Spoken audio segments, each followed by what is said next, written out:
That's our Reading the Buffalo News is going to be coming up in just a second. Ben, feel free to contact us with your comments, suggestions, or any questions you may have. The following program is intended for listeners who are blind, have low vision, or another print disability that makes reading, holding a book, or turning a page difficult or impossible. The content is copyrighted by the respective publishers. For more information, please visit us on the web at nfradioreading.org. And now your Niagara Frontier Radio Reading Service presents a reading of the articles and features from the Buffalo News for Monday, July 27th. And your readers today are Ed Howard and Ted Pajacki. And we'll start off by taking a look at the weather. And we've kind of got a split week here coming up. The next 3 days, today, Tuesday, and Wednesday, look to be humid and a little bit of rain. Today it'll be mostly cloudy and humid with a high of 83. They expect a heavy thunderstorm tonight, and these thunderstorms could be severe enough that they bring flooding, downpours, hail, and damaging wind gusts. The low will be 67. Tomorrow will be not as warm, with a shower and thunderstorm expected. High will be 75 tomorrow, and Wednesday we expect a couple of showers with a high of around 77. Then for Thursday, Friday, and Saturday, it looks to be mostly clear, partly cloudy, but the highs will be in the low 80s. The normal high and low are 81 and 64. The record high was 92 degrees in 1960, and the record low was 48 degrees in 1876. The air quality index is moderate, and so is the pollen counts are very moderate. And our weather trivia for today, this is an interesting one. Do crickets give some indication as to what the temperature is? And the answer is yes. Crickets chirp faster when it's warmer than when it's colder. And I suppose that makes sense, Ed. I guess it does. Well, turning to the front page of today's Buffalo News, our first story is headlined, Centuries-Old Sycamore Now Relies on Oversight. One of the city's oldest trees still survives in the modern world. By mid-June, one of Buffalo's oldest living things looked like it was barely hanging on to life.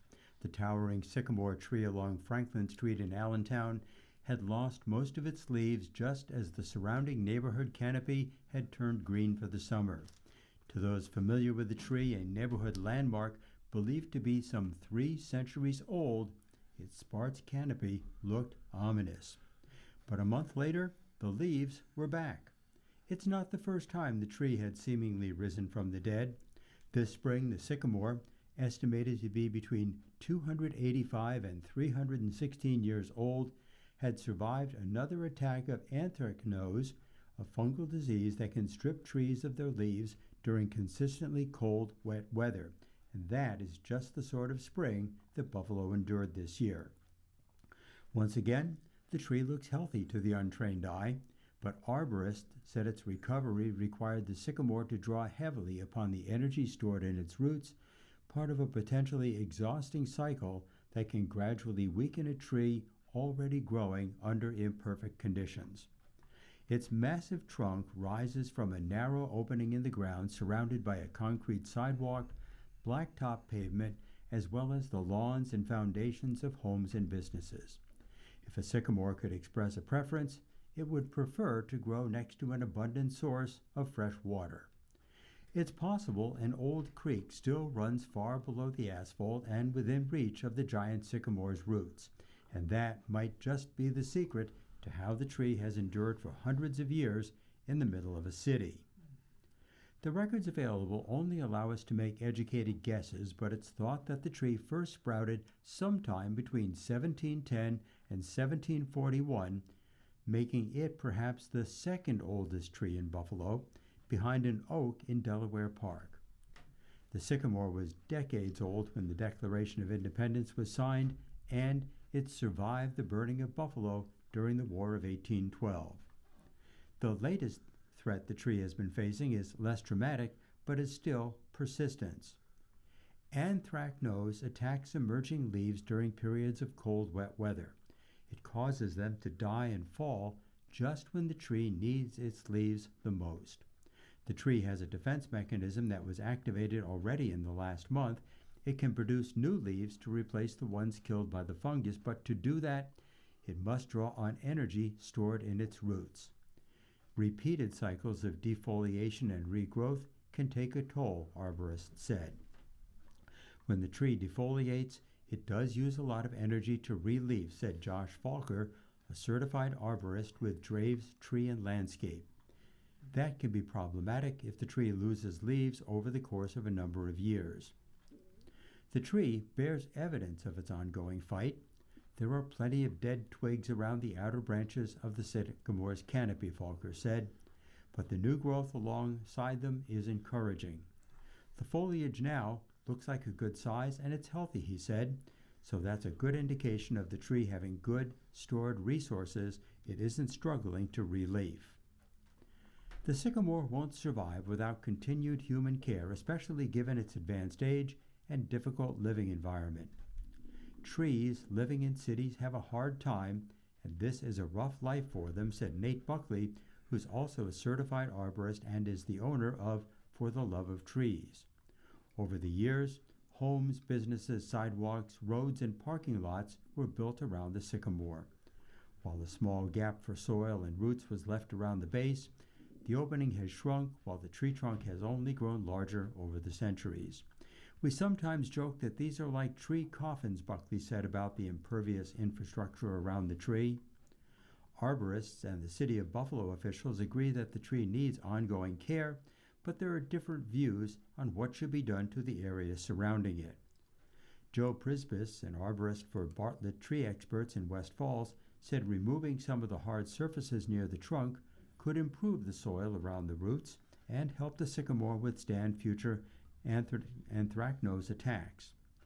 City officials considered that option but decided against it, concluding that disturbing the area around the tree could do more harm than good.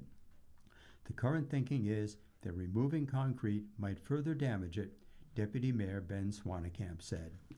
And now we go from some local news to world news. And this article comes to us from correspondents in Dubai, Washington, and Jerusalem. And the headline is, Iran follows U.S. by pressing pause on attacks. Iran will halt its own attacks as long as the United States does the same, a senior Iranian official told Reuters on Sunday.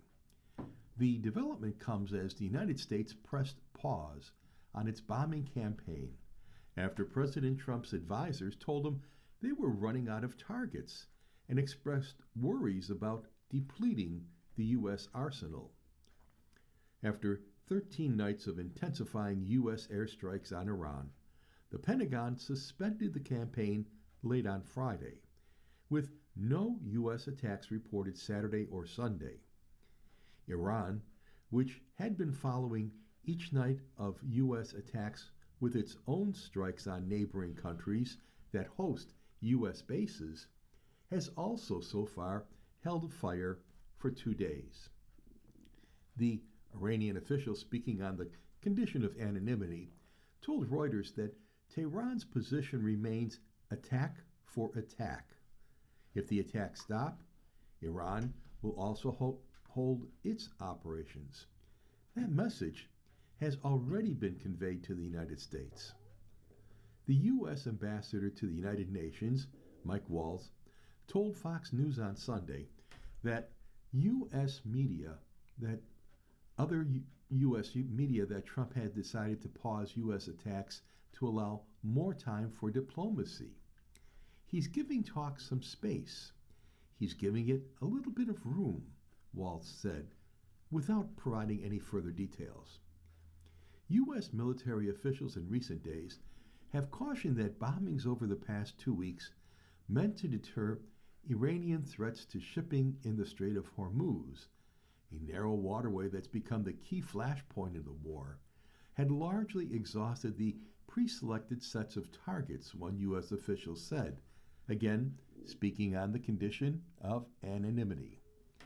Resuming major combat operations remains an option, but General Dan Kane, the chairman of the Joint Chiefs of Staff, has cautioned privately to Trump that it would carry risk given the negative impact on stocks of munitions, the official said.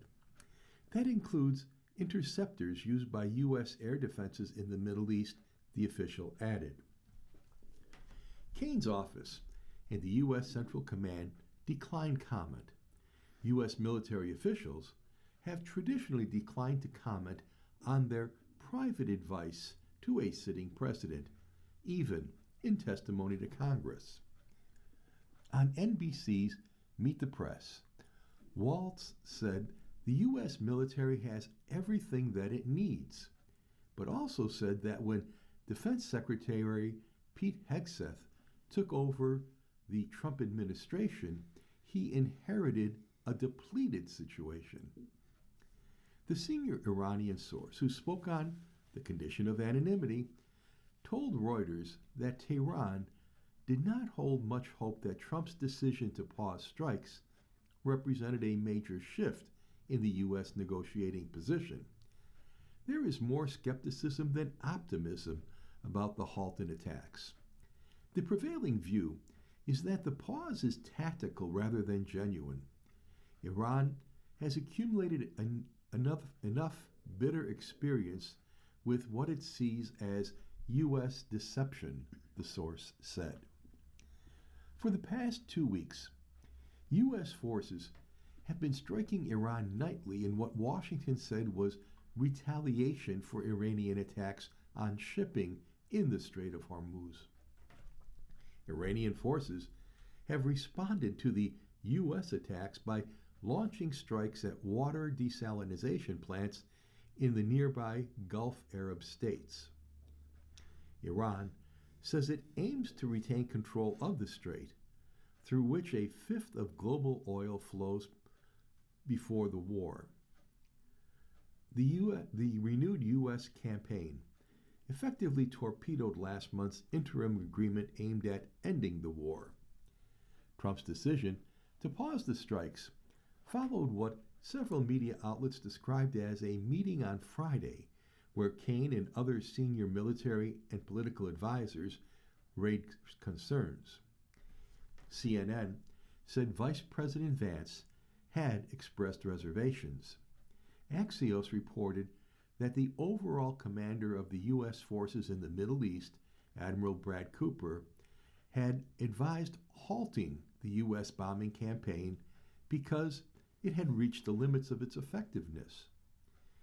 Residents of Iran remain apprehensive. Nader, who's 49, an import-export business owner in Tehran, said he doubted any pause in strikes would last. Everyone in the country is stuck in limbo, he told Reuters by telephone. Trump is playing games with Iran. He neither ends the war and leaves the region nor strikes decisively. It's exhausting. Israel will allow a multinational security force to enter Gaza as proposed under Trump's ceasefire plan for the enclave, an Israeli official said Sunday, a day before Prime Minister Benjamin Netanyahu heads to Washington. Netanyahu's security cabinet approved the legal framework that would allow the force's entry into Gaza. The official said Netanyahu is scheduled to depart for Washington today and is expected to meet with Trump on Tuesday. The official said that the mission, called the International Stabilization Force, will include 200 members from friendly countries, such as Uganda and Morocco, deploying in areas that are not under Israeli control. Each contingent requires individual Israeli approval to enter Gaza. It was unclear when the forces would deploy. Much of Gaza remains in ruins from 2 years of full-scale war triggered by the Hamas-led attacks on Israel on October 7, 2023. After a ceasefire deal was struck in October, Trump set out a peace plan for Gaza that provided for a surge in humanitarian aid, civilian administration by Palestinian technocrats, Hamas laying down its arms, and Israeli forces withdrawing. But the plan stalled, and the group of technocrats known as the National Committee for the Administration of Gaza has remained outside Gaza. You're listening to a reading of today's Buffalo News on your Niagara Frontier radio reading service, and the time is 15 minutes past the hour. Time now to turn to the editorial page. And today's editorial is headlined Education Help. New York's non-participation in tax credit program could hurt local families. Governor Kathy Hochul should move quickly to opt New York into the new federal Education Freedom Tax Credit Program. That way, families can benefit from scholarship opportunities that taxpayers in dozens of other states are already poised to receive. The program is intended to expand educational opportunities by encouraging charitable donations to scholarship organizations. It relies on private donations rather than direct state appropriations, with donors receiving federal tax credit for eligible contributions. As reported by News Albany Bureau Chief Robert Gavin, eligible contributions would help fund scholarships for K-12 students. Scholarship funds could be used for a variety of educational expenses, including tutoring, instructional materials, and certain expenses for students attending either public or private schools, depending on program eligibility. Contributors to eligible scholarship organizations could reap up to $1,700 in dollar-for-dollar tax savings under the program, enacted under President Trump's Big Beautiful Bill last year. The proposal has strong backing from Republican lawmakers. Senate Minority Leader Robert Ort of North Tonawanda and Senators Patrick Gallivan of Elma and George Borrello of Sunset Bay signed their names to a letter to Hochul asking the Democratic governor to make New York the 27th state to join the plan. The senators also make a persuasive point. If Hochul does not opt in, New Yorkers would continue contributing to the scholarship programs in other states, while families here miss out on opportunities for tutoring, specialized instruction, and tuition assistance. It is a sound argument supported by Christopher P. DeSanctis, who wrote in another voice that 27 states are already poised to participate in this program.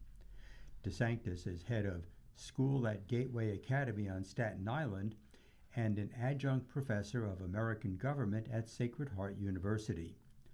He added, New York taxpayers could still donate, yet their dollars would be directed to scholarship programs in other states. Our families would be left on the outside looking in. Citing projections from Education Reform Now, DeSanctis said that if just 15% of New York taxpayers participated, families here could receive well over $700 million in scholarship support. Non-participation would leave New York families at a disadvantage, while taxpayers send their contributions to fund scholarships elsewhere. Not everyone agrees. Critics, including the New York State United Teachers and more than 60 advocacy groups, argue the program functions as a federally subsidized voucher system. Although funded through private donations, they contend the dollar-for-dollar federal tax credit reduces federal revenue, encourages students to leave traditional public schools, and raises concerns about accountability and oversight. Hochul's office said the governor supports the program's potential to help students while reviewing whether any provisions could adversely affect New York's education system. Her office will, quote, thoroughly review, unquote, the policy details for, again quoting, poison pills that could hurt New York's education system. The review is appropriate, but if Hochul intends to participate, she should act promptly so scholarship organizations can prepare and New York taxpayers can ensure that their contributions benefit students here rather than elsewhere. Our next opinion piece comes from another voice, and today's topic is addiction treatment, and this letter is submitted by Rob Kent, Esquire, who is the president of Kent Strategic Advisors, LLC. And the headline is, Report on Treatment Reveals Severe Problems. The most common concern of addiction treatment providers across New York State is the financial stability of their organizations. A recent report issued in the In Unity Alliance in New York, an association of 200 community-based organizations and professionals that provide substance use disorder and mental health services, confirms this concern. Among the key findings, 22 organizations had 39 substance abuse disorder and 81 mental health programs operating at a deficit. Across payer types, the average time to receive payment was 70 days. 17 spent approximately 41,000 hours on insurance authorization and denials. 20 spent approximately 7,000 hours on follow-up for state and county grant procurement delays. Across 23 respondents, 3,237 care recipients lost or experienced coverage disruptions due to Medicaid recertification. Now, layer on the rapid expansion of gambling in the state, which will only add to those in need of addiction services, and the ever-evolving composition of cartel-created drugs, and we are heading for a completely avoidable cliff crisis unless state government begins to take action. The In Unity report lays out the following 4 priority action areas. Identify financially unsustainable programs early and implement strategies to preserve access to services. Evaluate the impact of insurance and grant-related payment delays on timely access to care and how to improve these outcomes. Reassess workforce requirements to sustain high-quality care and expand timely access. And finally, develop strategies to mitigate Medicaid coverage disruptions. If the 22 organizations reached a point where they had no choice but to close 120 programs operating at a deficit, New Yorkers would lose access to thousands of treatment opportunities. Many would then seek help in hospital emergency rooms later in the progression of their disease.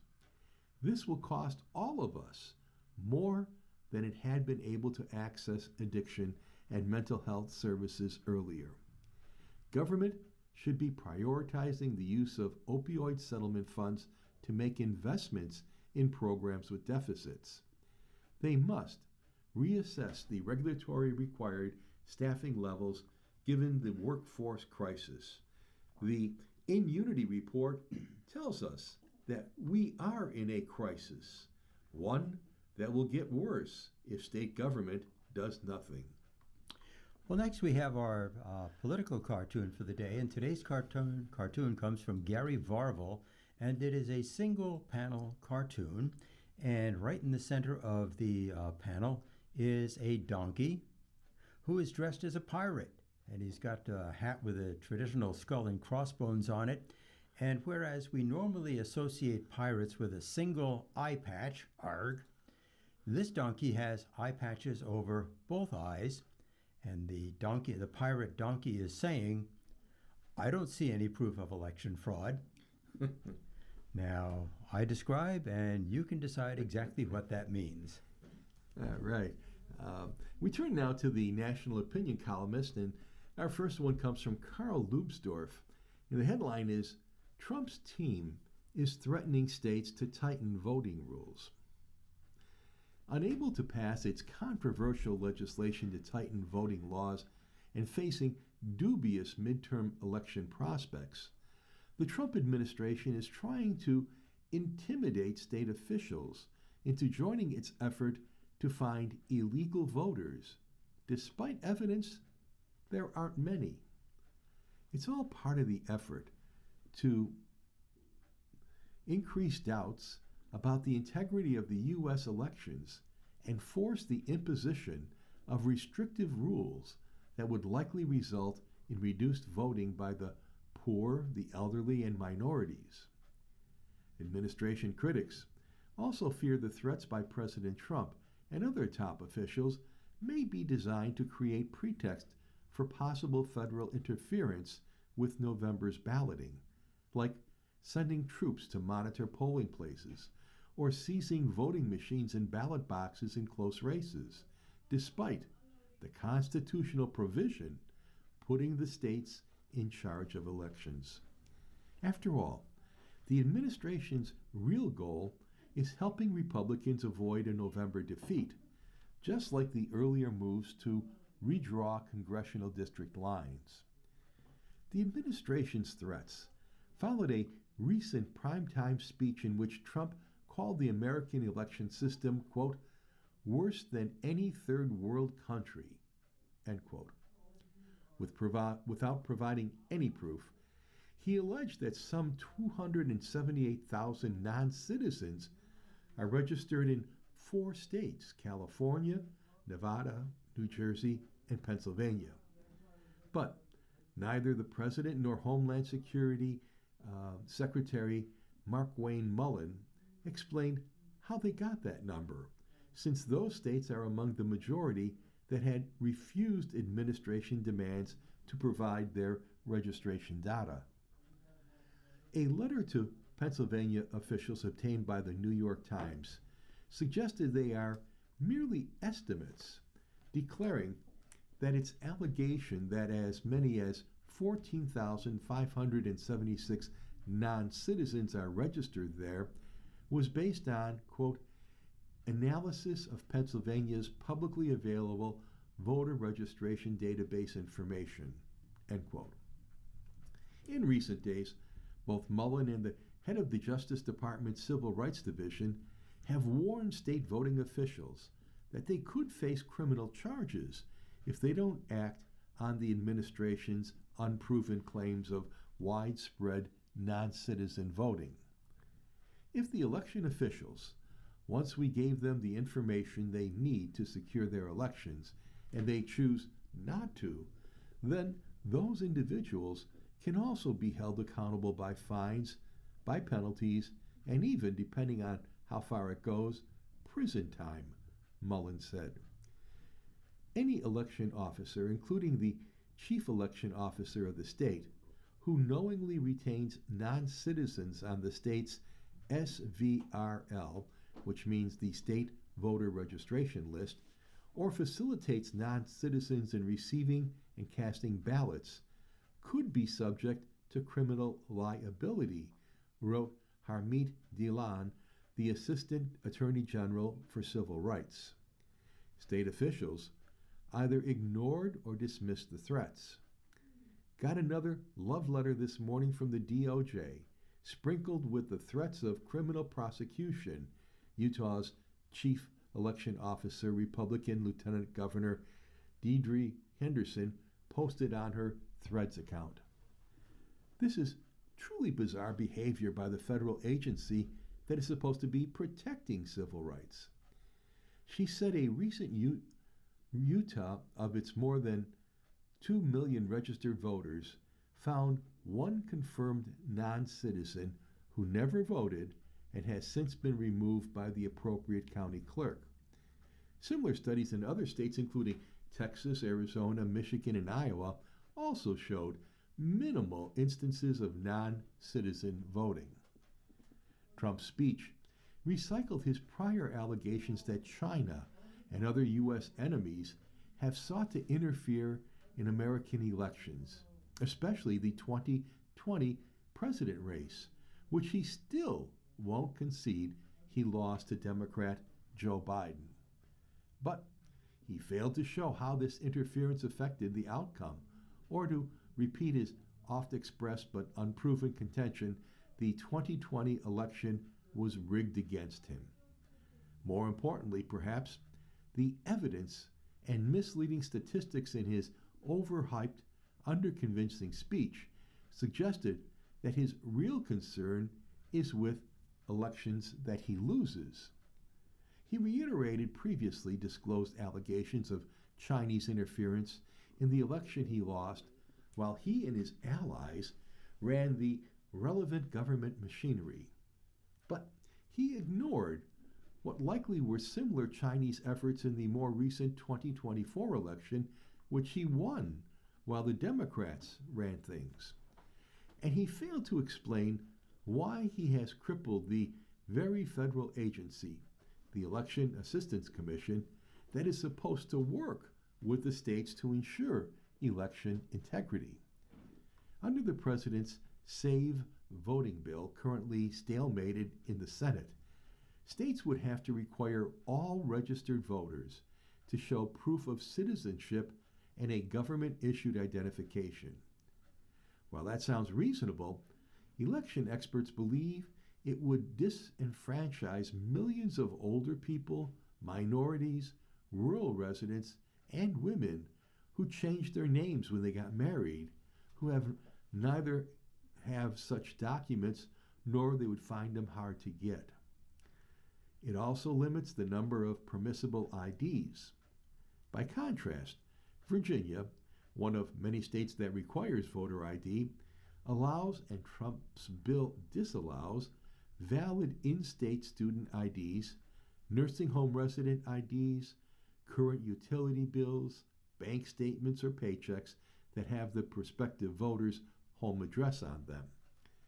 The administration's obsession with voter registration rolls is also misleading because it's almost impossible for local and state officials to keep up with the frequent moves, marriages, and deaths of a transient population. The registration rolls are filled with ineligible, double-registered, misnamed, or deceased voters. But every recent state audit has shown that the number of illegal voters is minuscule.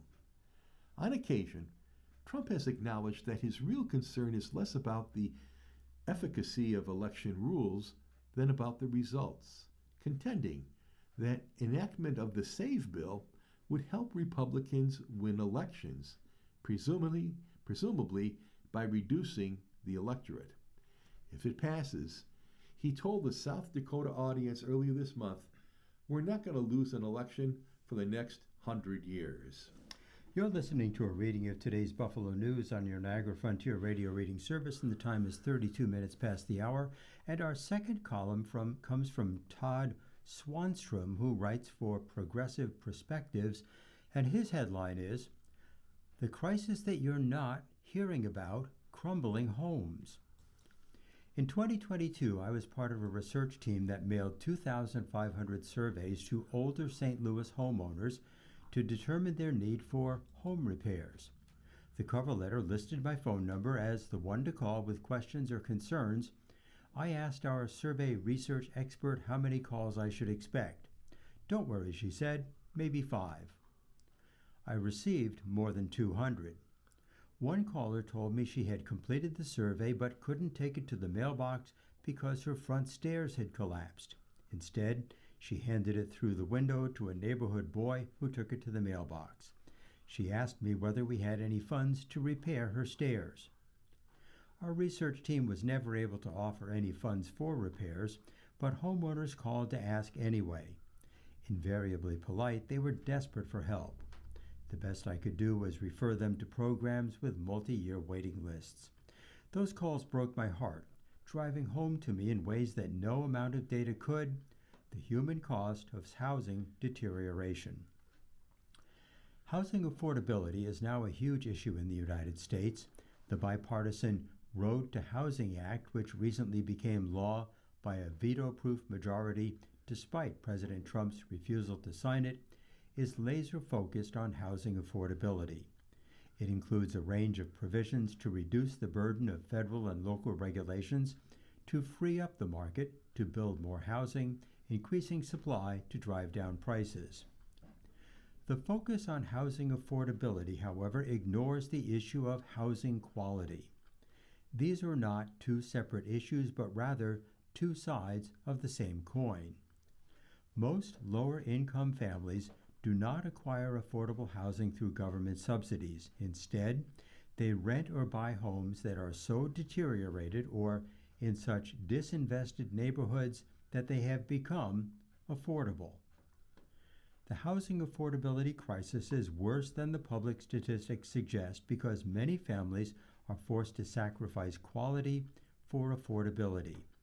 They live in homes with unsafe wiring, damaged roofs, leaky plumbing, dangerous mold, and uncomfortable temperatures that threaten their health and safety. Fortunately, the Road to Housing Act includes a pilot program to fund home repairs. Based on a successful program in Pennsylvania, it will fund up to 10 competitive grants for whole home repairs for homeowners and landlords. Instead of funding stopgap repairs to individual systems, these grants take a holistic approach to making the entire home habitable. But fixing the problem of housing quality will require more than a pilot program. Congress must enact a well-funded national home repair block grant that gives local communities the resources they need to address the hidden crisis of housing deterioration. We do not need to choose between building new housing and preserving older housing. We need to do both, now. And now we return to the front page for the next three articles. First one is, Plan for Revoking Citizenship Gets Ramped Up by Trump. Revoking an immigrant's citizenship has proven to be a costly and controversial practice over the years. But the Trump administration says hundreds of people deserve to have their citizenship stripped away. The plan calls for ramping up the previously rare denaturalization process as a part of a broader immigration enforcement agenda, expanding a practice President Trump started in his first term. So far, the Justice Department has moved to revoke the citizenship of nearly 90 people since the start of 2025. By October, the government is aiming to file at least 250 denaturalization cases in federal court. Under federal law, the government can ask a judge to revoke the citizenship of someone who obtained it through fraud or misrepresentation. At its current rate, the administration is on a pace to pursue more denaturalization cases than any other in recent modern American history. By comparison, the Biden administration brought 24 cases over 4 years, while the government filed 102 denaturalization cases during Trump's first term, according to the DOJ. This is a major increase that we haven't seen in decades, said Cassandra Robertson, a professor of law at Case Western University and an expert on denaturalization. The Trump administration says it is targeting criminals and fraudsters who should not have become citizens in the first place. When you commit fraud during the naturalization process, you forfeit the right to keep your U.S. citizenship, Homeland Security Mark Wayne Mullins said in a recent statement. DHS is committed to ensuring we denaturalize and remove these fraudsters with every tool at our disposal. For decades, the government only pursued a handful of denaturalization cases each year, in part because they require significant resources, are expensive, and can take years to resolve. The case prosecutors did pursue largely targeted national security threats, affiliates of terror groups, and suspected war criminals. But since Trump returned to office, the DOJ Civil Division has been ordered to prioritize denaturalization, and agency leaders have enlisted the help of U.S. attorney offices nationwide to boost case numbers. In post on X on July 20th, the White House described the campaign as the largest denaturalization effort ever. Former DOJ attorneys and immigration law experts said the cases being pursued under Trump largely don't appear out of step with previous administrations, but they expressed concerns that the effort could divert resources from other priorities, like prosecuting fraud or corruption cases. Some blasted the effort as a tactic meant to intimidate the country's more than 26 million naturalized citizens. I don't think this will make any dent in the administration's deportation goals, said Stacey Young, a former DOJ lawyer, I think it does send a message that naturalized citizenship is impermanent and precarious. Well, staying on front page, our next headline is Democrats are digging in against what is now a one-party war. As President Trump pleads for tens of billions of dollars to pay for the nation's war with Iran, Democrats in Congress have offered an unequivocal and historically unusual message: no. Trump's operation in Iran has now become the most partisan war in modern U.S. history, marking for the first time that one party is willing to fully reject wartime funding requests from the country's commander-in-chief. Democrats are, for the first time in at least a century, in lockstep against a war from the start. They're refusing to support more funding. They're voting en masse to demand Trump pull troops out. They're even rejecting a broader Pentagon policy measure in protest, which includes provisions mostly unrelated to this particular war, such as one that would raise troop pay. It's a seismic political shift from years past when Democrats would cower from accusations of not supporting troops in the middle of a conflict. But party lawmakers contend that the American public, including Republican voters, are on their side.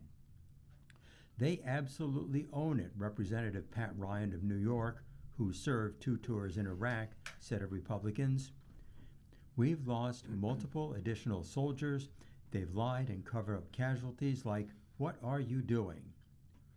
GOP leaders are furious, with Speaker Mike Johnson calling it shameful for Democrats to refuse funding for the Pentagon, especially amid concerns about depleted munitions, as the administration has sought nearly $70 billion more in emergency cash to help pay for military operations in Iran. Democrats don't want to play along, Johnson said. Why? Because they have a problem with the president.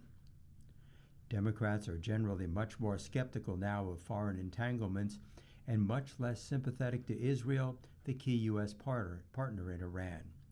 But the party is even more suspicious of Trump, particularly compared with the last GOP administration in wartime, and are incensed at how he's handled nearly every part of the war in Iran. And they're emboldened by the president's failure to sell the conflict to the public from the beginning, setting the table for a war that is uniquely unpopular just months into the conflict, despite fierce competition for that mantle. Then we return to the front page for some health news. Environmental disasters like radioactive waste can take a mental health toll, experts say. The recent revelations of radioactive waste dumped into the yards of dozens of Niagara County properties has altered the lives of residents affected.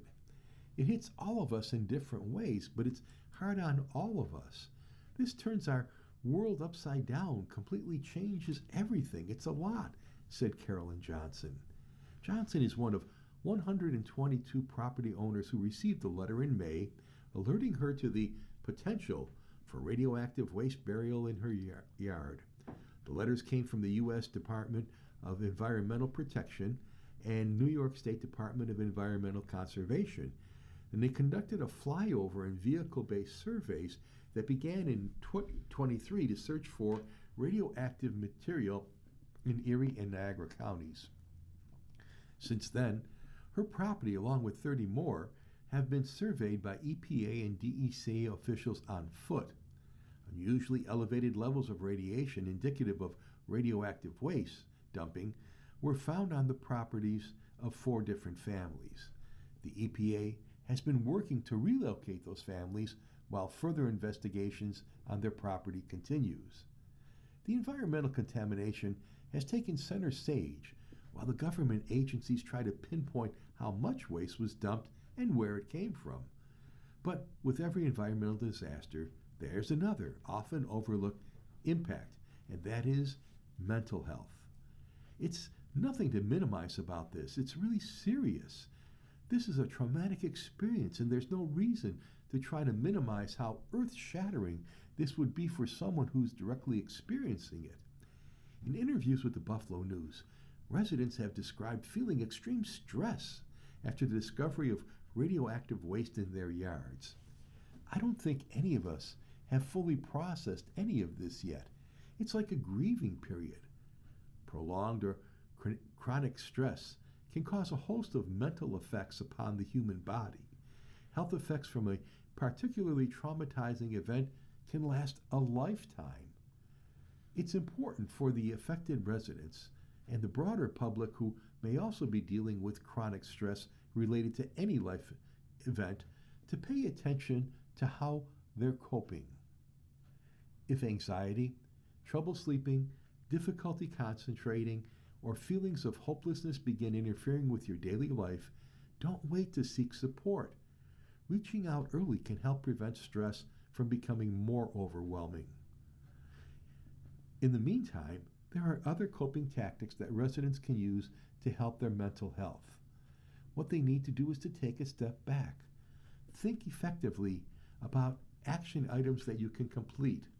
Have a systematic way to address the problem, break it down into manageable chunks, and then thoughtfully select an action to take. Well, in a local note, Northland could be the site for a new daycare facility.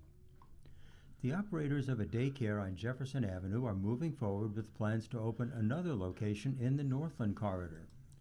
Lighthouse Center, owned by Tiffany Malone and Rachel Satchel Robinson, are proposing to construct a 16,220 square foot child care center at the northeast corner of Fillmore and Northland Avenues, using 9 parcels they bought from the Buffalo Urban Development Corporation. The single-story facility at 1669 Fillmore would feature 18 rooms for children ranging from infants to pre-kindergarten, along with office space, a break room, a conference room, a gym, a kitchen, a laundry room, and storage. According to plans submitted to the Buffalo Planning Board, it would include 6 infant rooms and 8 toddler rooms, all ranging from 425 to 435 square feet in size, 2 pre-K and 2 universal pre-K rooms of 719 and 727 square foot, with 3 sets of shared central bathrooms. The 2.1 acre project would also include 28 off-street parking spaces just to the north of the building and a playground behind the building. The Buffalo Planning Board will review the $1 million project on Monday, and if approved, construction would take about 18 months. Lighthouse, which is working with Labella Associates on the project, currently operates a licensed child care center at 1166 Jefferson, serving children aged 6 weeks to 12 years, but it is seeking to expand in response to a significant demand for more child care services and worked last year to obtain rights to buy the properties for $169,700. As part of our newspaper reading, we now present the day's death listings. If you need any more information on this, please call us at 716-821-5555. That's 716-821-5555. And today we do have one death listing. It is for Dr. Michael J. Lynch, who was born December 26, 1932 in Webster, New York, and passed away on July 21st, 2026, in the comfort of his own home in East Aurora, New York. And that's the only death listing and obituary we have for today. So if you need any further information on this listing, please call us at 716-821-5555. Again, that's 716-821-5555. Well, Ted, now it's time for Georgia Nichols Royal Stars. And if today is your birthday, happy birthday. You are energetic, passionate, and committed. You throw yourself wholeheartedly into whatever you pursue with a single-minded determination. Now, for everybody else today, the stars show what kind of a day you're going to have. 5 stars means a dynamic day. 4 stars, a positive day. 3 stars are average. 2 stars is so-so, and 1 star means it's going to be a tough day. Fortunately, we don't have any 1-star. Nobody's having a 1-star day. We'll start with Aries, and you are having a 4-star day. Parents should keep an eye on the kids today. Meanwhile, surprise invitations and romantic encounters might make this an exciting day for you. Tonight, you are noticed. For us Taurians, we're going to have a 3-star day, and it says, stock the fridge, because something unexpected might take place at home today. Surprise company might drop by, but tonight we should be enjoying privacy. For Gemini, 4 stars. Today, you're full of electric energy and impulsive ideas. You might want to help a friend or become involved in a charitable group. Tonight, you should explore and learn. For Cancer, 3 stars. Make friends with your bank account today, because something unpredictable could impact your earnings, your possessions, or your wealth. Don't let a partner, spouse, or close friend discourage you. Tonight, check your finances. For Leo, 4 stars. You might have some bold and daring impulses today. Your interest in the arts, as well as those who are less fortunate, is strong. Tonight, you should listen and cooperate. For Virgo, 3 stars. Whatever happens today, you will be charming and diplomatic. This is a restless day for you. Tonight, get organized. For Libra, 4 stars. Unexpected help from a friend or a member of a group might make a difference in your plans to travel, explore further education, or deal with medical or legal matters. Certainly, a partner or close friend is willing to help. Tonight, the word is socialize.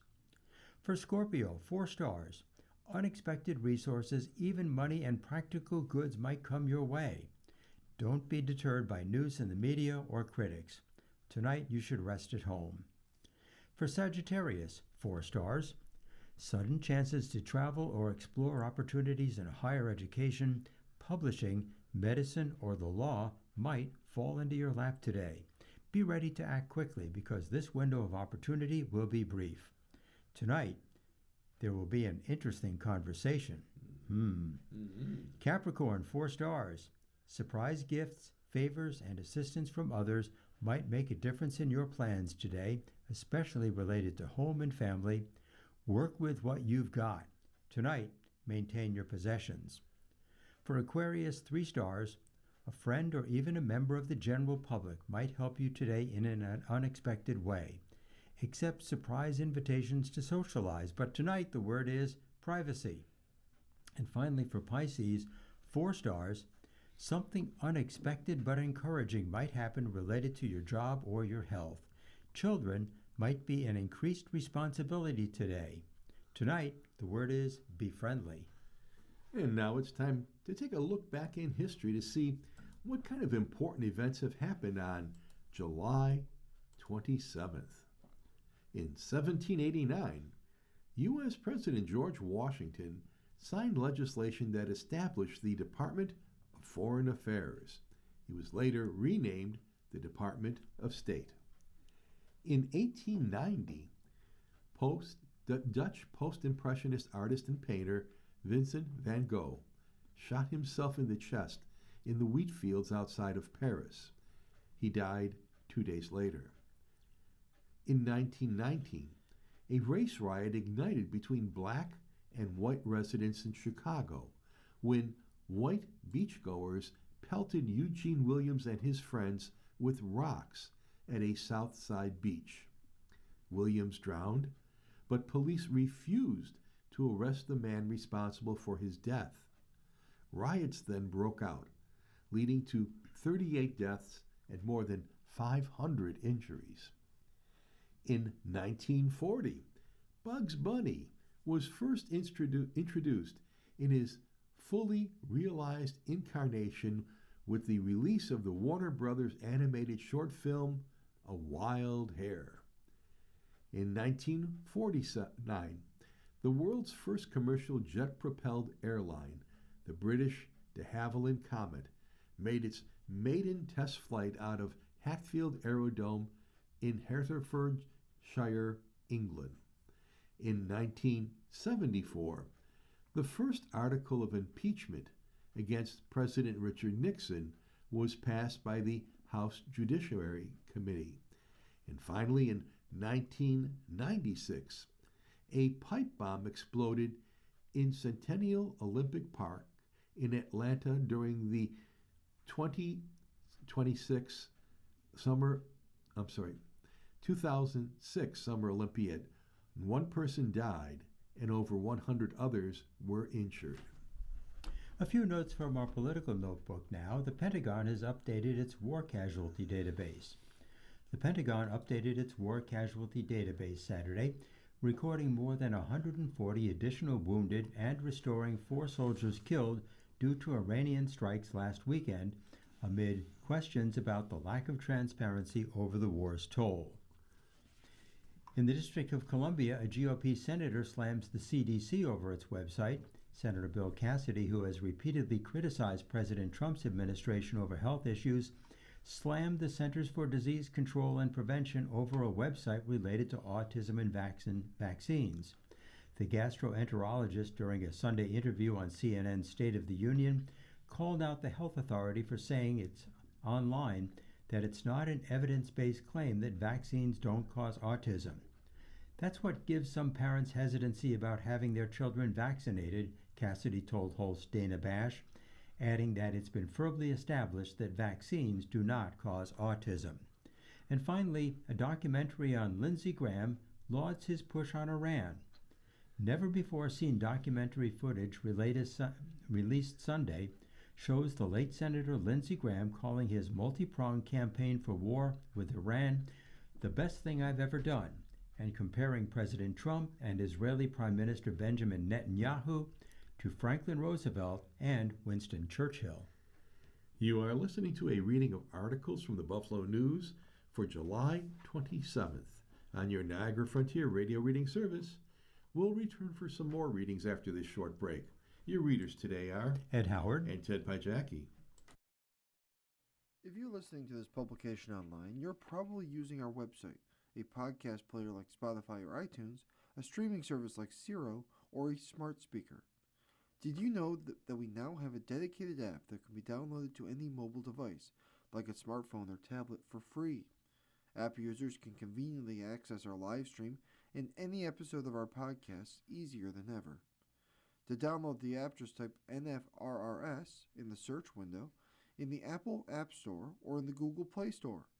Contact us anytime if you have any questions by calling 716-821-5555, extension 5.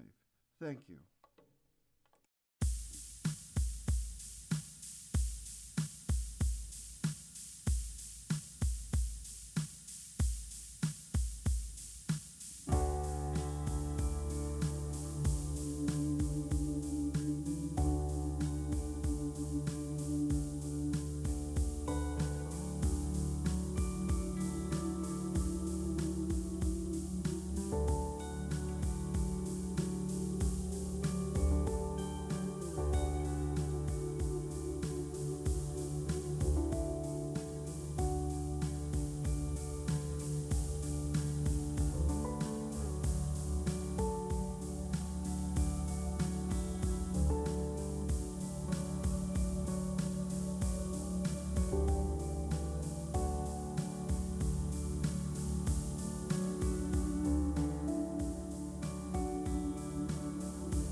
We'll continue now with our reading of articles from today's Buffalo News. Your readers are Ted Pychacki and Ed Howard, and we'll turn now to the city and regional section of the paper, and our first story is headlined, Judge Rules Convicted Killer Competent to Face Cheektowaga Murder Charge.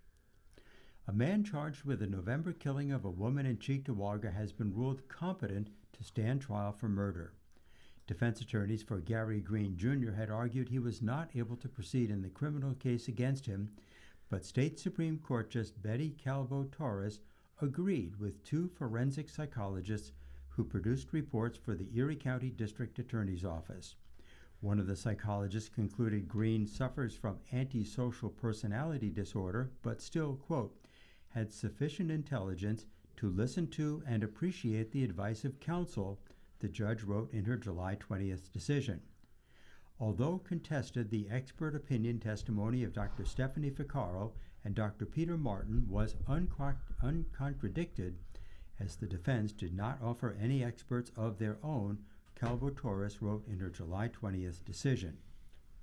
Both experts reviewed court documents, medical records, and interviewed Green, according to the decision, and testified that Green, quote, is likely able to understand the process of a trial, the roles of the judge, jury, prosecutor, and defense attorney, and is able to establish a working relationship with his attorney, close quote.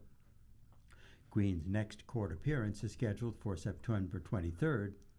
At a previous court date, defense attorney Paul Dell told the judge he believed his client was suffering from mental health issues, including being both paranoid and delusional. During a court appearance in January, Green made a claim unsupported by evidence, asking the judge if she saw on the news that officers had put out a hit on him. Green, age 37, faces a first-degree murder count and other charges stemming from the November 23rd slaying of Alexis P. Navaroli on Walden Avenue. Navaroli, 32, was shot and struck by a vehicle. She was found on Walden Avenue between Hedwig and Alexander Avenues. During that incident, Green is also accused of carjacking another driver and leading police on a brief chase, after which a handgun was recovered.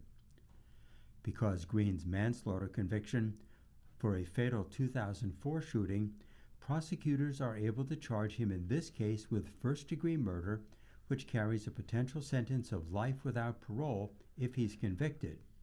Green also faces a felony charge in a separate case stemming from his incarceration. He's accused of aggravated harassment of a jail employee stemming from a February 12th incident while in the custody of the Sheriff's Department, according to court records. He is accused of throwing urine on a deputy at Erie County Holding Center, a Sheriff's Department spokesman said. Green was also the reported victim of an assault in the holding center on December 9th. A lack of cooperation, including from the victim, has not led to any charges, and that case will be closed, according to the Sheriff's Department. In 2004, Green was sentenced to 20 years in prison and was released on parole about a year before Navaroli was killed. Our next article is about some local political debate. The headline is, Cutting Energy Use is Not Communism. Governor Kathy Hochul's call for New Yorkers to conserve power during a recent heat wave brought out attacks by Republicans.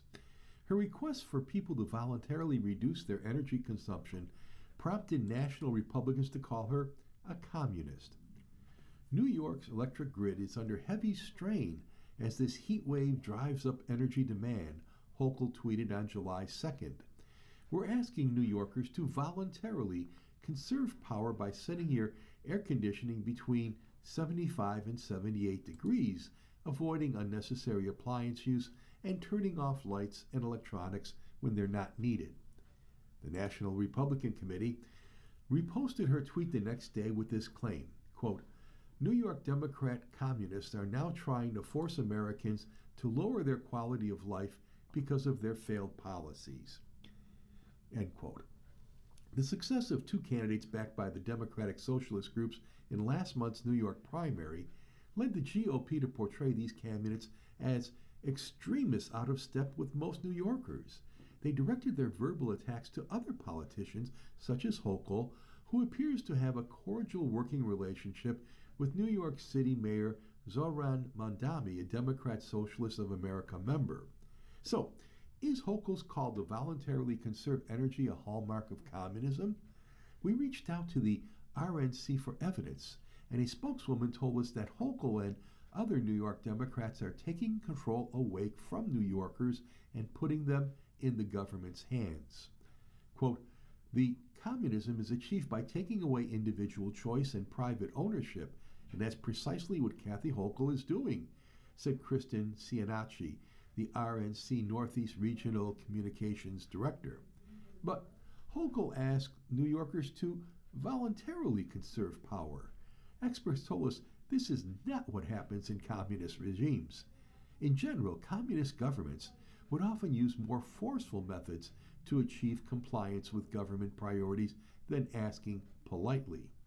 In the Soviet Union, utilities were state-owned and controlled, and in urban areas, apartments were allocated by the state, not privately owned. People did not have control over their own thermostat.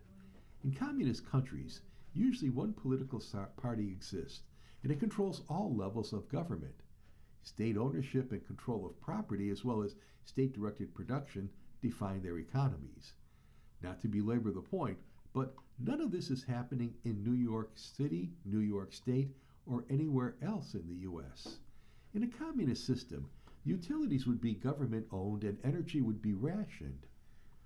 That would be no choice in the matter for people. They would introduce rolling blackouts. That's how communist governments handle it.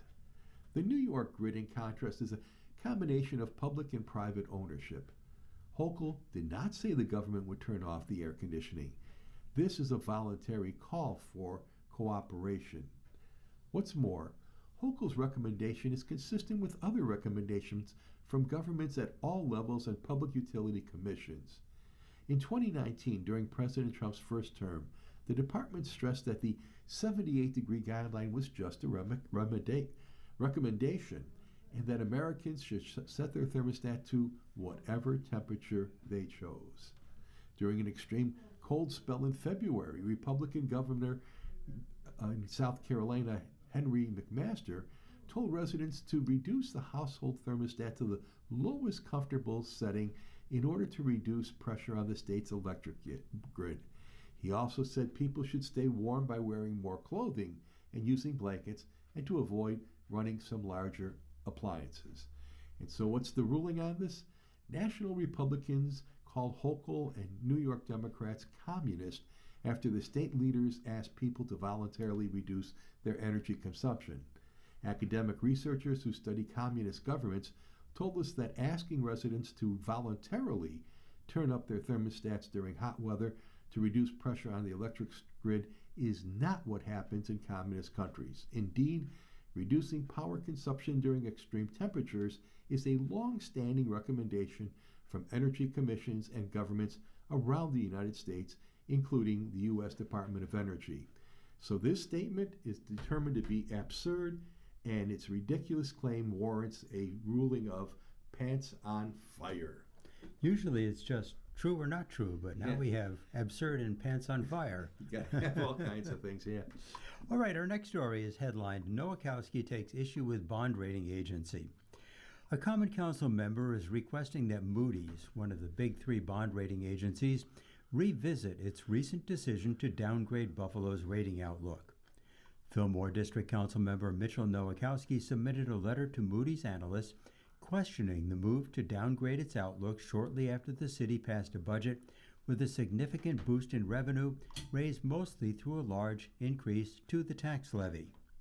In the letter, Nowakowski writes that he respects the overall analysis and recognizes the significant challenges the city still faces, but he questions why the outlook was changed to negative just after the city raised the tax levy by 19% after years of flat or inadequate increases to city taxes.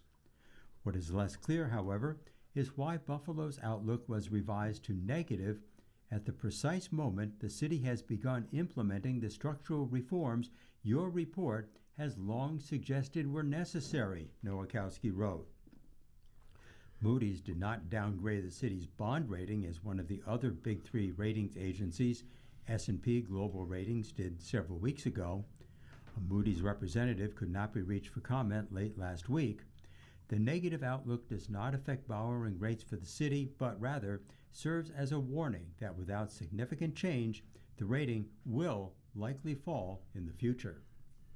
Well, Ed, I have another political article here. It must be politics season. We're coming into that time. Yeah.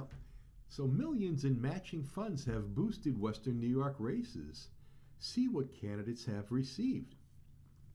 Western New York candidates for the state legislature have collectively received more than $2.5 million in taxpayer-funded matching funds this year, helping several of them build lopsided financial advantages. While most top recipients of public dollars were incumbents or seeking an open seat, one exception was West Seneca Town Supervisor Gary Dixon, a Republican vying to unseat Assemblymember Patrick Burke, who's a Democrat from Orchard Park, in the 142nd Assembly District. Dixon received $175,000, the maximum amount of matching funds available, giving him a more than 3.5 to 1 financial lead over Burke, who is yet to receive public money. Dixon has a campaign balance of $206,920. The campaign balance for Burke is $59,069, State Board of Election filings reveal. All told, the Public Campaign Finance Board has approved $2,588,435 this year for candidates running for state legislative seats in the counties of Erie, Niagara, Chautauqua, Cattaraugus, Allegheny, Genesee, Orleans, and Wyoming. In other regional races, the 143rd District Assembly member Patrick Kudzinski, a Republican from Cheektowaga, who has received $147,645 in matching funds, has a campaign fund balance of $195,668. His Democratic opponent, Ryan Togren, who received $54,235 in matching funds, has a balance of $73,026. The 144th District Assembly member Paul Bologna of Clarence, who's a Republican, who has received $127,785 in matching funds, has a balance of $226,912. The Democratic opponent, Donna Dai Shok, received $84,305 in matching funds and has a balance of $84,652. 150 District Assembly member Andrew Molitor, Republican from Westfield, who has received $62,488 in matching funds, has a balance of $71,639. His Democratic opponent, Thomas Carl, has a balance of $826. The state's PCFB approved more than half the region's public dollars alone to financially aid 3 candidates who ran for the 61st Senate District following Buffalo Mayor Sean Ryan's departure from the seat. Senator Jeremy Zellner, Democrat of Tonawanda, received $750,000 in matching funds for his successful special election victory over Republican Dan Gagliano in February, and his unsuccessful primary race against Assembly member Jonathan Rivera, a Democrat from Buffalo. Rivera, whose primary victory was tantamount to election because he faces no opponent in November, received $351,516 in matching funds. Gagliardo had received $196,694 in his unsuccessful run against Zellner. So there will be a quiz on this later in the day to see if you remembered all those numbers. There you go. You're listening to a reading of today's Buffalo News on your Niagara Frontier Radio reading service, and the time is 15 minutes past the hour, and time for sports. And today is a unique sports edition of the paper because there is no Bills news or Sabres news. So we're going to start with baseball. And the headline here is, Trio joins Hall with a unique skill set. The trio comes from Curacao, Puerto Rico, and California. They played center field and second base. They played for 18 different teams, with 2 of them teammates for the Los Angeles Dodgers. And now, here they are together, outfielders Andruw Jones, Carlos Beltran, and infielder Jeff Kent, who were inducted Sunday into the Baseball Hall of Fame, with a record 60 Hall of Famers expected to be in the attendance, including Football Hall of Fame quarterback Troy Aikman. It's kind of overwhelming, Beltran said Saturday, and at the same time, it makes me feel proud about my journey as a baseball player to be able to end up in this position. Most arrived in Cooperstown earlier, with Wade Boggs stealing the show Thursday afternoon by kneeling down and officially proposing to Debbie Boggs at the Otesaga Hotel 50 years after already being married. It turns out that Wade Boggs never officially proposed to Debbie 50 years ago, simply asking her father's permission to marry her. This time, he officially asked Debbie, with Eddie Murray stopping by and witnessing it. I said yes, she said, and while there were no planned marriage proposals Sunday, the stage was set. Jones, the first player from Curacao to be elected into the Hall of Fame, will be the last player from Atlanta's golden era to be immortalized into Cooperstown, joining Greg Maddux, Tom Glavine, John Smoltz, Chipper Jones, and Fred McGriff, along with manager Bobby Cox and GM John Schuerholz. A great fielder and powerful slugger, Jones went from 7.37% support in his first year on the ballot to more than 78% in his 9th year of eligibility. I never got to see Willie Mays play, so Ken Griffey was my guy. I wanted to be like him, Jones said. For me and Carlos to join Griffey, Willie, and other great center fielders in the Hall of Fame is hard to put into words.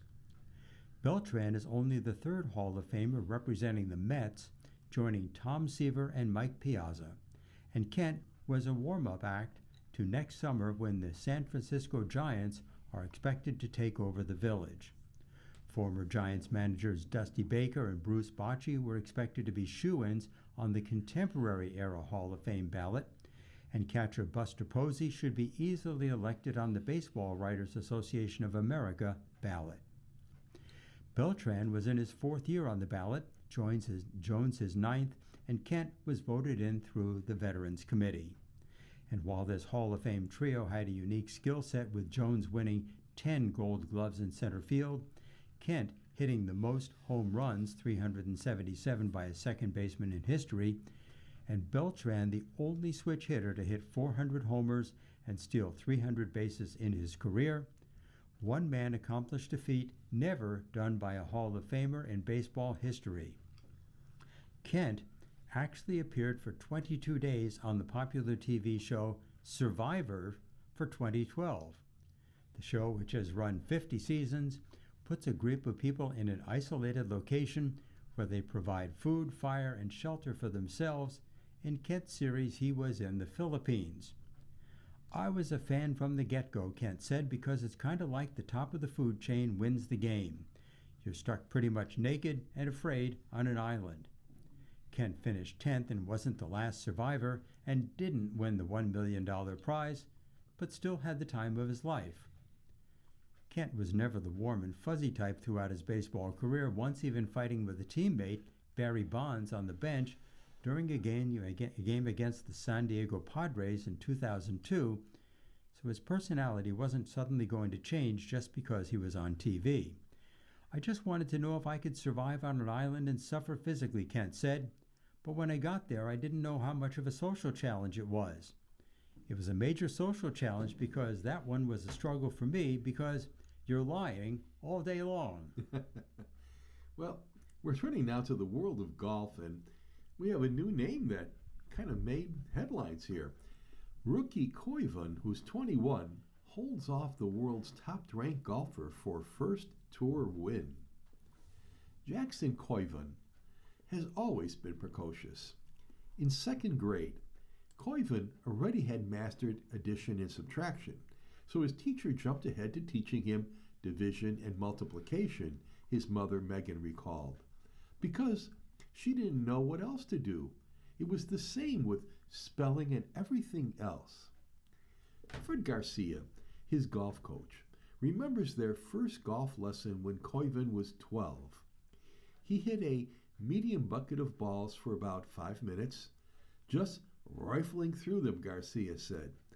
When he got done, I said, "You've got to learn how to practice. You have to have a routine." Koivu's routine became winning. Champ is the nickname that Garcia, teaching pro at Cinnabar Hills in San Jose, California, bestowed on his prized pupil. On Sunday, the 21-year-old prodigy became a champion for the first time on the PGA Tour, winning the 3M Open in Blaine, Minnesota, in just his third PGA Tour start as a professional and 13th career start overall. The rookie closed in 5 under 66 at TPC Twin Cities to set a 72-hole tournament scoring record of 25 under par, 259, and 3 strokes better than the world's #1 golfer, Scottie Scheffler. Koivu made his move on Saturday, playing the final 10 holes in 9 under to shoot a tournament record back 9 score of 28, card 61, and tied the 3M Open 54-hole scoring record. He built a 3-stroke lead and 6 ahead of Scheffler, but he knew there were birdies to be had and that someone likely would go low in the final round. Michael Kim shot 59 on Friday, but he ran out of gas on the weekend. In the final round, Koivu birdied the first hole and 3 of the first 6 to stretch his lead to as many as 6. But Scheffler refused to make it a cakewalk, throwing a final round 63 to finish 22 under and record his 5th runner-up of the season. The world #1 has gone 182 days since his last win. Past major champions Hideki Matsuyama shot 64 and Brian Harman 65 tied for 3rd at 20 under along with Chandler Phillips and Denny McCarthy. "I did what I could today," Scheffler said. "My back 9 Friday and front 9 Saturday cost me, but I put up a good fight." Scheffler birdied 3 consecutive holes to begin the back 9 as part of his bogey-free round.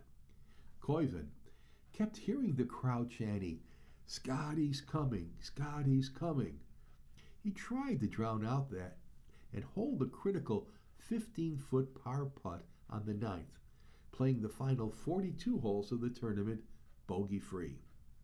He tacked on a birdie on the par 5 12th and drove the short par 4 16th to set up a 6-foot birdie.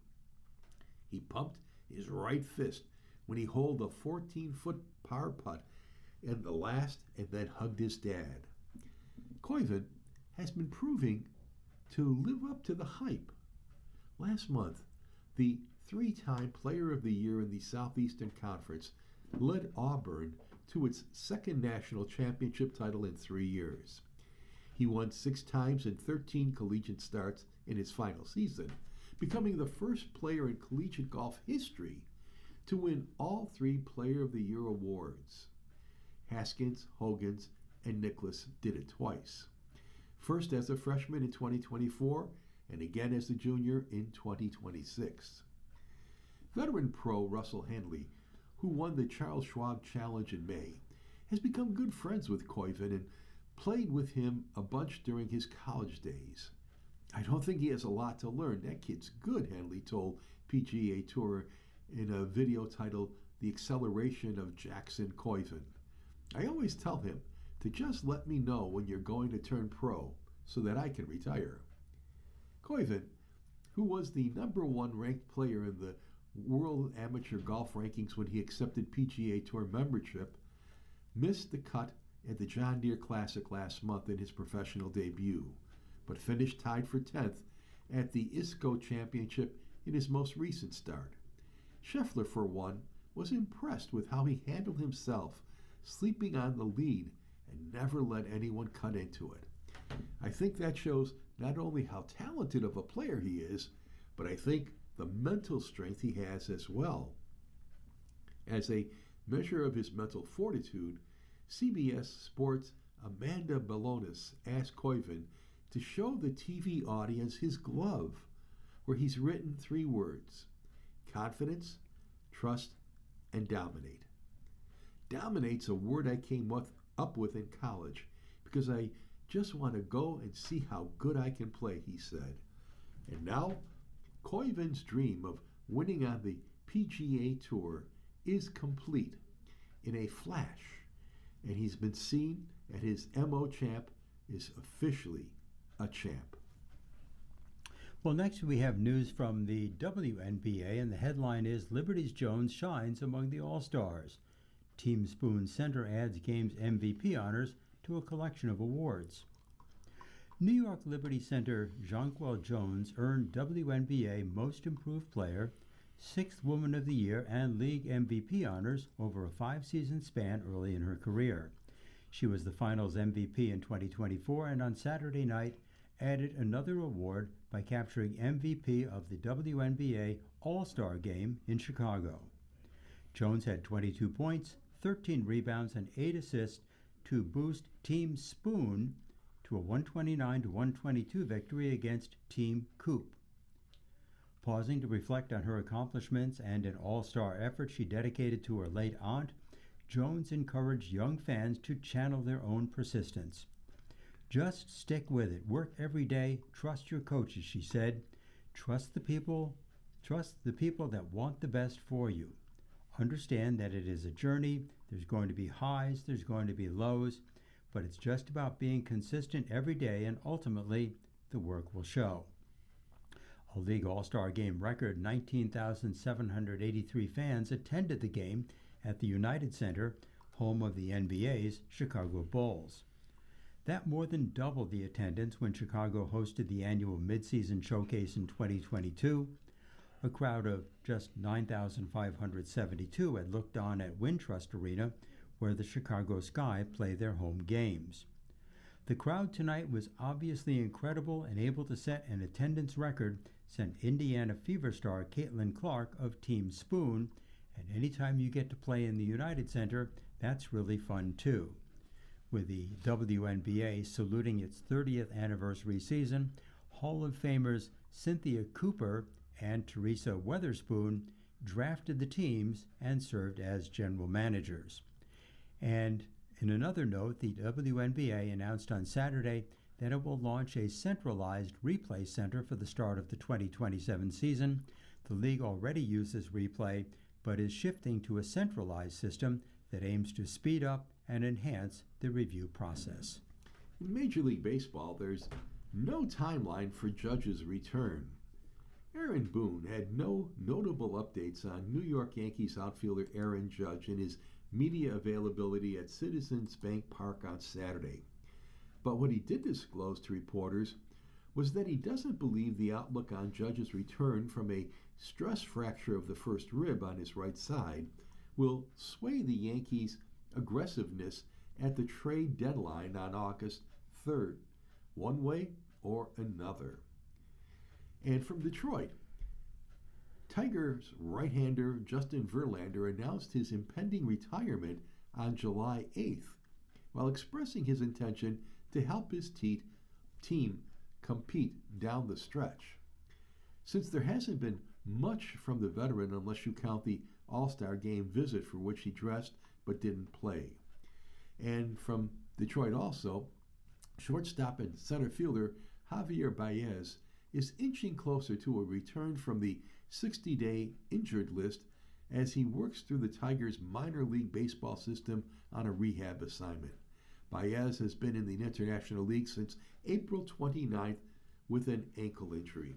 And the stat of the day is 11.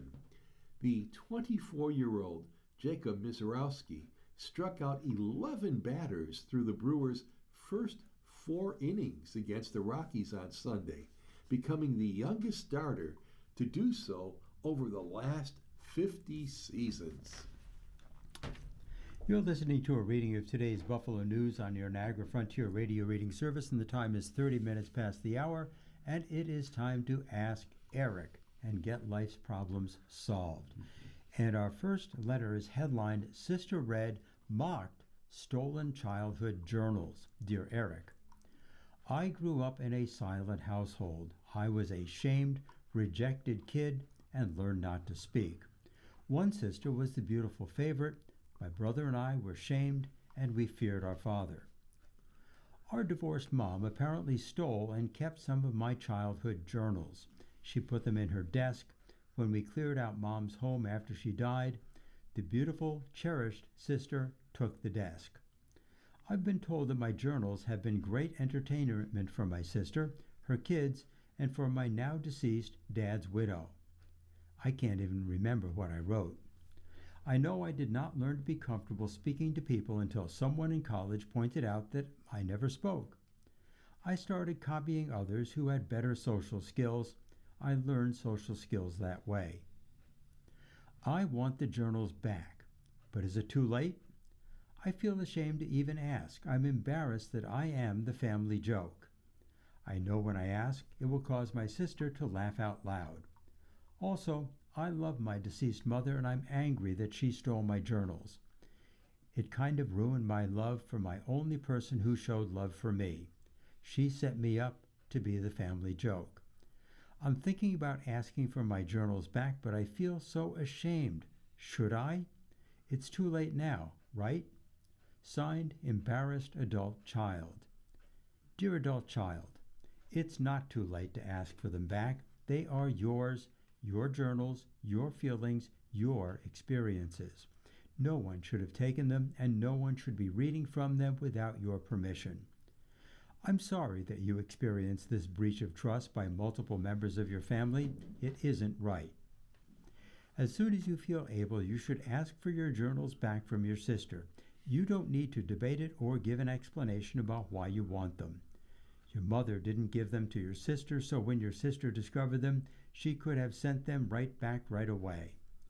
It's up to you whether you want to reread them all, but if you chose to do so, you may want to mentally prepare yourself and try to extend kindness and love to the version of yourself who wrote them. Try not to view what you recorded in them through the lens of shame. Don't think about what your sister may have thought or said when she read them. What she thinks about your journal entries does not matter. Indeed, if there is any shame here, she should feel it. If she did read and share your private entries, it shows a profound lack of character.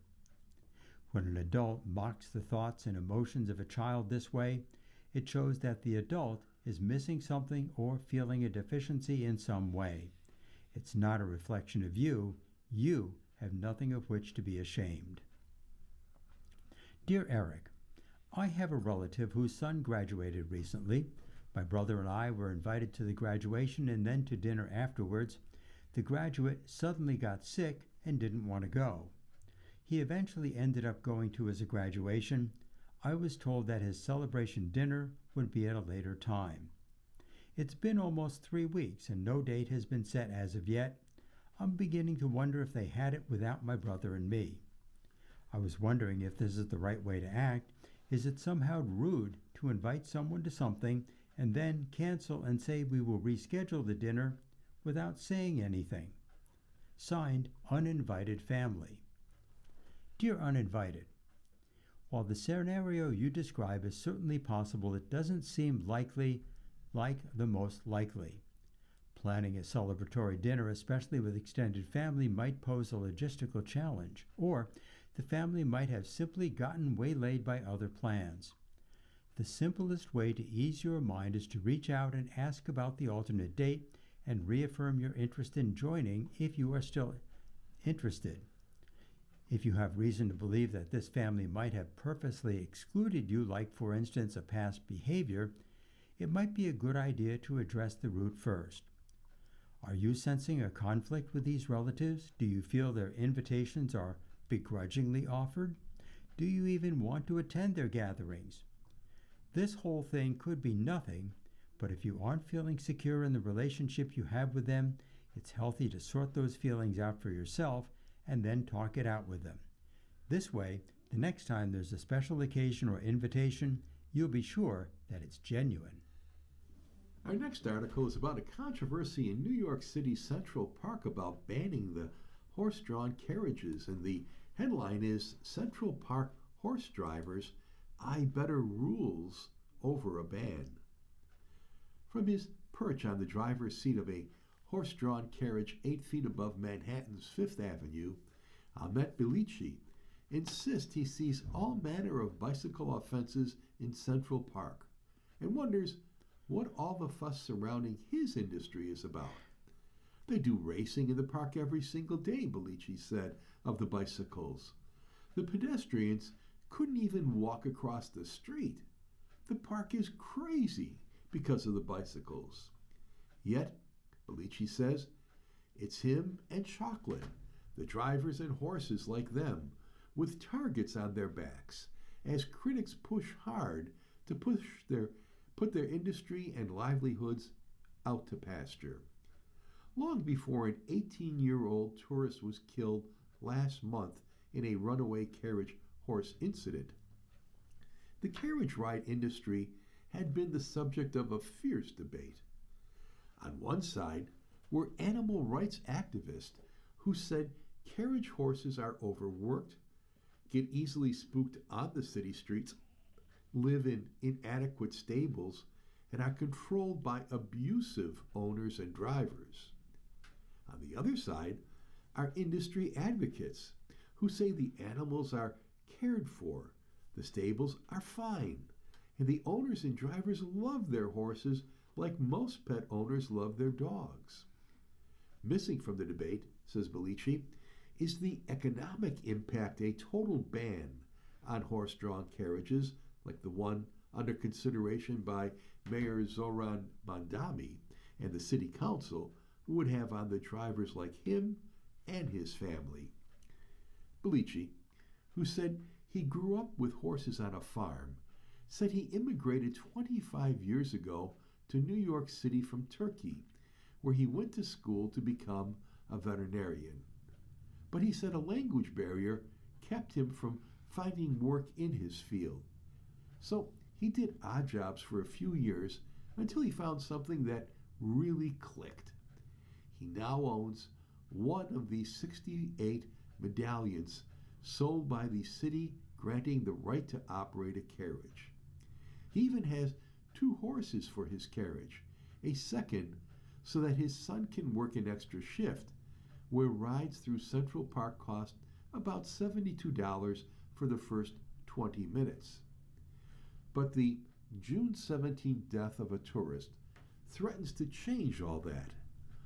Romansh Maharan, 18 years old, was in Central Park carriage when the driver stepped out of his seat to take a photo of him and his family, who had traveled from India to visit New York City for the first time.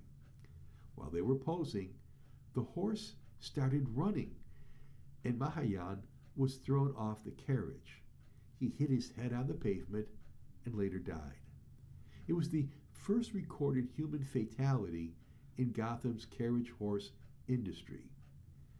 Mahayan's family said they support a city council carriage ban bill, which has been renamed in the teen's honor.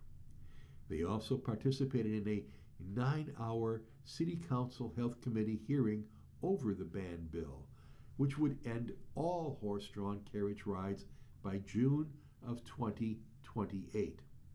A vote on the bill is expected next month.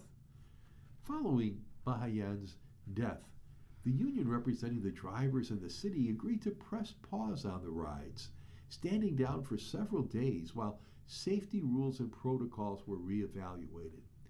We are back in the park after spending the weekend doing refresher training and all the safety protocols in order to operate safely here in the park, Christina Hansen, the shop steward for TWU Local 100, said last week.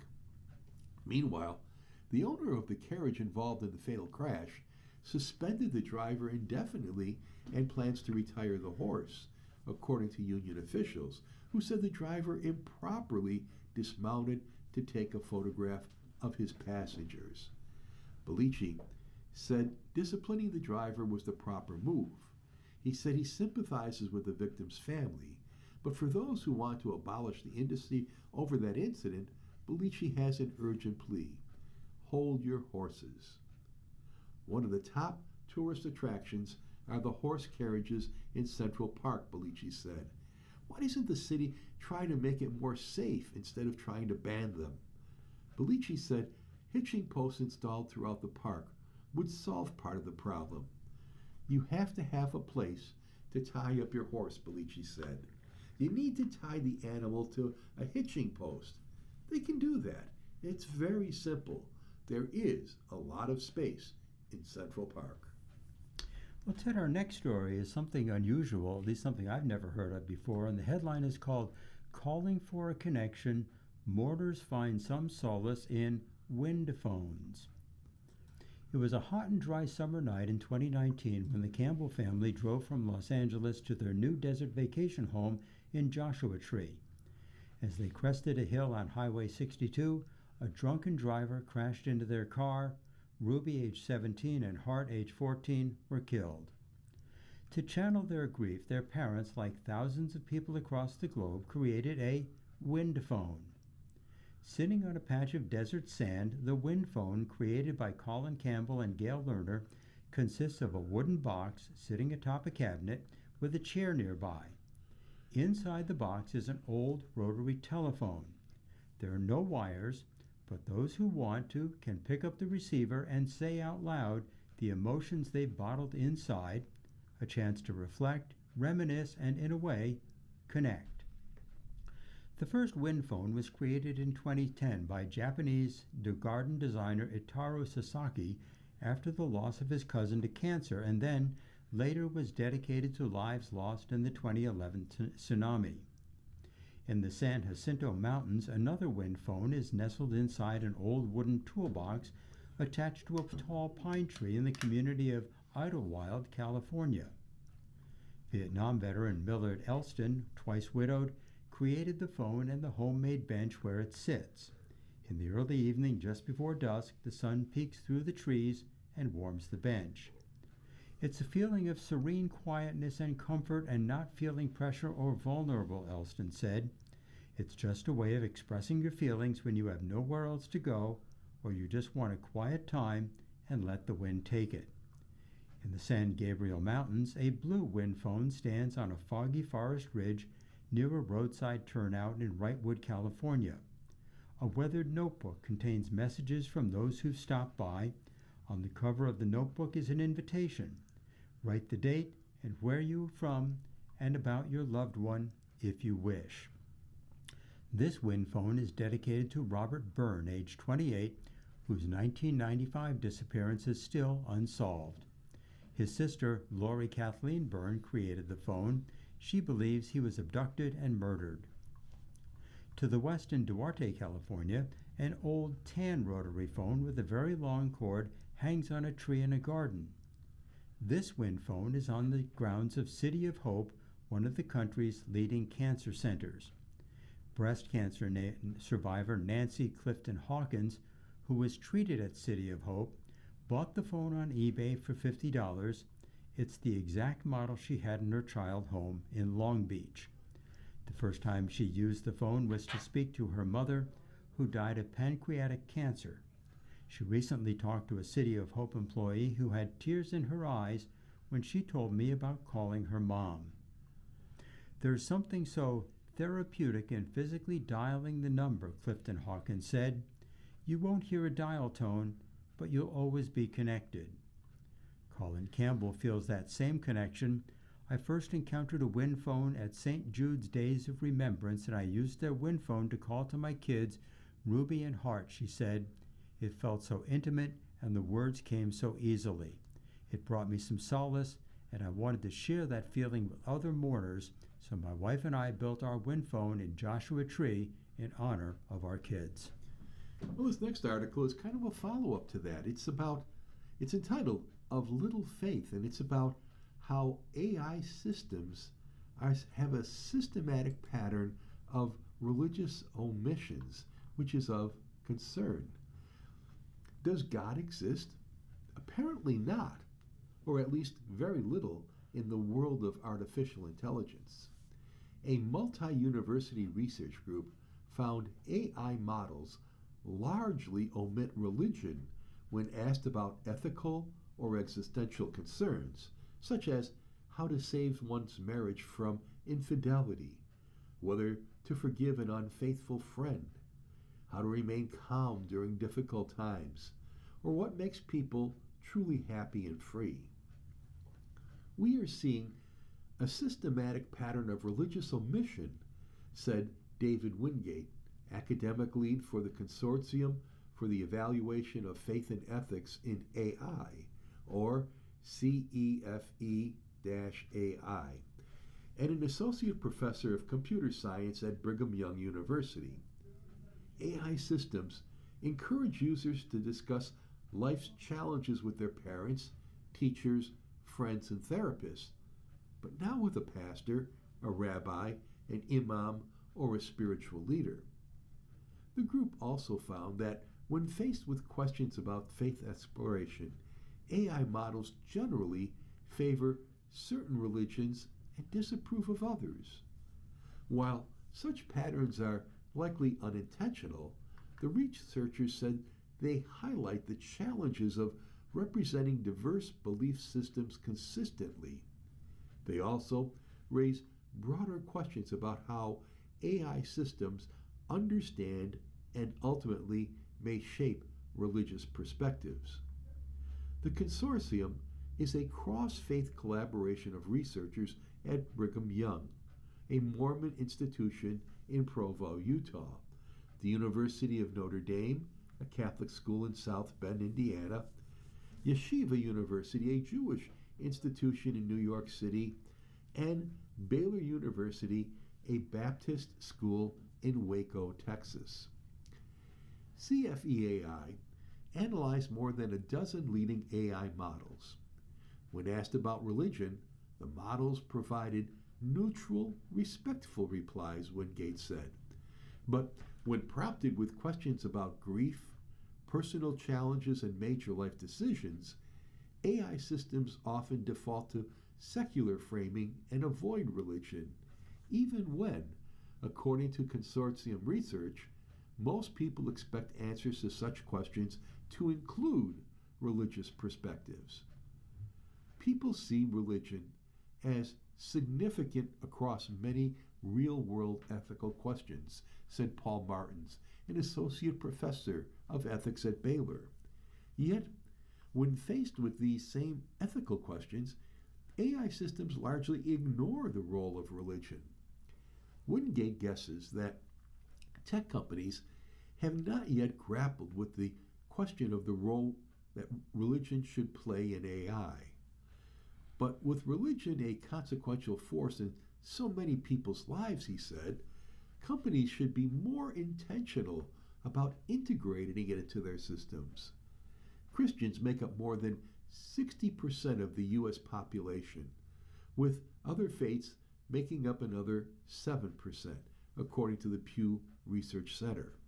The center also found religiously unaffiliated people represent around 29% of the U.S. and nearly a quarter of the people worldwide. CEFEAI researchers also examined what they call conversion bias, ASI responses to questions such as whether a Buddhist should convert to Islam or whether a Catholic should become a Jew or an agnostic. Almost all the models showed clear, consistent bias, subtly steering users towards some faiths and shying away from others. Catholicism was largely presented as favorable, Jehovah's Witnesses, not so much. Anthropic and Meta AI models displayed the least biased among all tested, according to BYU. Meanwhile, Grok showed the strongest biases, favoring Catholics and Protestants while showing an aversion for Jehovah's Witnesses, Baha'i, and Hindus. Ben Hurlbut, an associate professor of life science at Arizona State University in Tempe, said AI systems regurgitate the digital form that they are vacuumed up, and concerns about bias dogged AI since its inception. More than any previous technology, AI influences public discourse and shapes perceptions, said Monsignor John Paul Kibes, professor of the practice at Notre Dame Law School. When AI actively excludes religious voices from these important conversations, it impoverishes rather than enriches humanity. Well, next we have a column from Joseph Xavier Martin, formerly of Amherst, who thinks there's more to Buffalo than wings and beer. And the headline is, Cliches Regarding Buffalo Are Tiresome. A recent article about Buffalo in a tourist magazine featured the city's main attractions as chicken wings and draft beer. This information may be spot on for a certain type of tourist. However, those who live here, as well as more discerning visitors, cringe at the idea that beer and wings is what Buffalo is all about. There's much more to the Queen City than 2 items that a visit to just about any bar in the U.S. can provide. In Buffalo, we have a concert hall for the Buffalo Philharmonic that was built by internationally acclaimed architects and is well known as one of the most acoustically perfect halls. We have a modern and contemporary art museum that is equally well regarded. We have many regional theaters that operate year-round, not to mention Shea's Performing Arts Center, which serves up first-run Broadway productions. Street festivals such as the Allentown Art Festival, Taste of Buffalo, and the Galbani Italian Heritage Festival crowd the summer months, drawing visitors by the thousands. Frederick Law Olmsted designed and created Buffalo's park system. It's a series of green parks and parkways that are usually filled with residents in good weather. South Park features a huge botanical garden, one of the few Lord and Burnham conservatories in an Olmsted Park. Canalside and Outer Harbor, as well as other waterfront parks, provide scenic venues for families to enjoy the Buffalo River, Niagara River, and Lake Erie. Golf courses abound in western New York. The public ones are relatively inexpensive for citizens. The beaches on the lake and along the Niagara provide multi-purpose venues for recreation. The much larger county parks serve as hiking and picnic venues for everyone.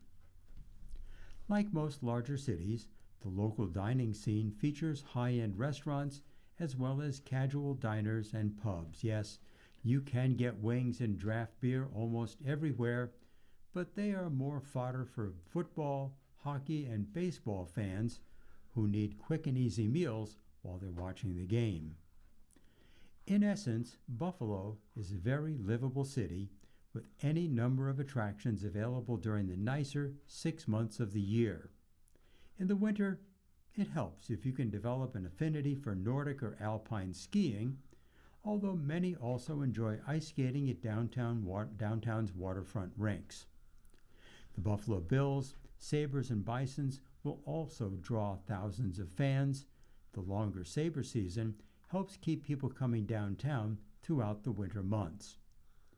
Throwing a wider regional net, Niagara Falls, Toronto, and the Chautauqua Institution provide literary and cultural attractions that draw multitudes of out-of-town visitors. In short, chicken wings and draft beer are not all that Buffalo has to offer.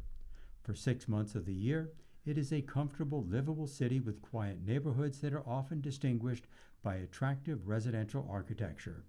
In winter, you should probably have snow tires on your car and a few sets of proper winter outerwear. It takes a determined character to take on Buffalo's winter challenges, but I wouldn't trade Buffalo for any other city, and Ted, neither would I. I'm with you on that also. You've been listening to a reading of articles and features from the Buffalo News for July 27th. We read the Buffalo News live on weekday and Sunday mornings at 9 a.m. and rebroadcast at 4 p.m. For more information, call 716-821-5555. Your readers today have been Ed Howard and Ted Pajacki. Thank you for listening and have a wonderful week.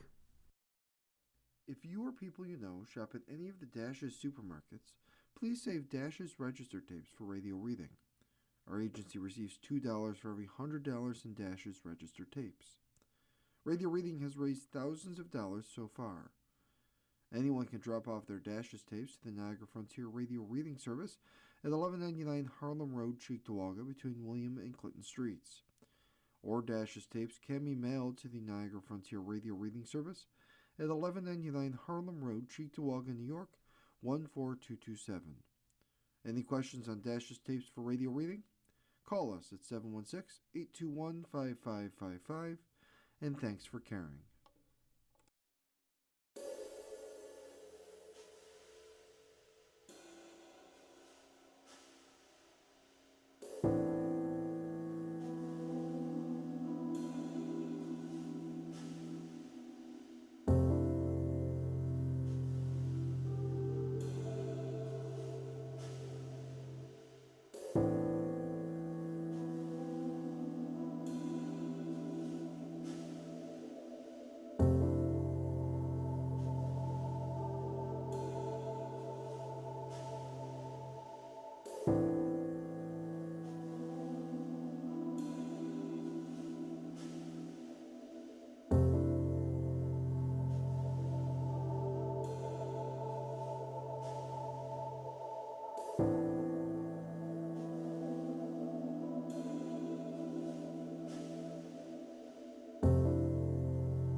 following program is intended for listeners who are blind, have low vision, or have another print disability,